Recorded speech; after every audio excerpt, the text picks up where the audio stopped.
होली वसंतोत्सव के रूप में फाल्गुन मास की पूर्णिमा के दिन मनाई जाती है। ये दिन सतयुग में विष्णु भक्ति का प्रतिफल के रूप में सबसे अधिक महत्वपूर्ण दिनों में से माना जाता है। होली हिंदुओं का सांस्कृतिक, धार्मिक और पारंपरिक त्योहार है। सनातन धर्म में प्रत्येक मास की पूर्णिमा का बड़ा ही महत्व है और यह किसी न किसी उत्सव के रूप में मनाई जाती है। उत्सव के इसी क्रम में होली वसंतोत्सव के रूप में फाल्गुन मास की पूर्णिमा के दिन मनाई जाती है।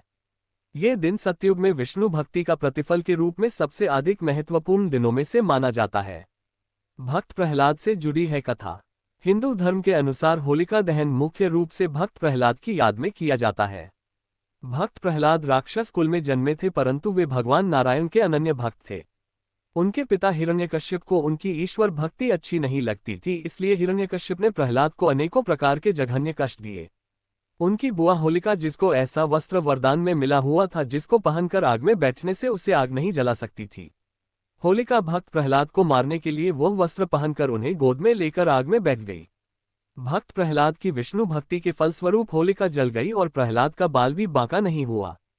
शक्ति पर भक्ति की जीत की खुशी में ये पर्व मनाया जाने लगा।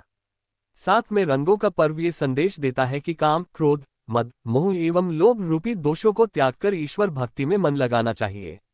राधा कृष्ण के पवित्र प्रेम से है संबंध। होली का त्योहार राधा कृष्ण के पवित्र प्रेम से भी जुड़ा हुआ है। पौराणिक समय में श्री कृष्ण और राधा की बरसाने की होली के साथ ही होली के उत्सव की शुरुआत हुई।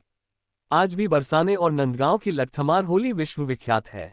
कामदेव की तपस्या। शिव पुराण के अनुसार हिमालय की पुत्री पार्वती शिव से विवाह हेतु कठोर तपस्या कर रही थीं और शिव भी तपस्या में लीन थे। इंद्र का भी शिव पार्वती विवाह में स्वार्थ छिपा था कि तारकासुर का वध शिव पार्वती के पुत्र द्वारा होना था। इसी वजह से इंद्र आदि देवताओं ने कामदेव को शिव जी की तपस्या भंग करने भेजा। भगवान शिव की समाधि को भंग करने के लिए कामदेव ने शिव पर अपने पुष्प बाण से प्रहार किया था। उस बाण से शिव के मन में प्रेम और काम का संचार होने के कारण उनकी समाधि भंग हो गई। इससे क्रुद्ध होकर शिवजी ने अपना तीसरा नेत्र खोल कामदेव को भस्म कर दिया।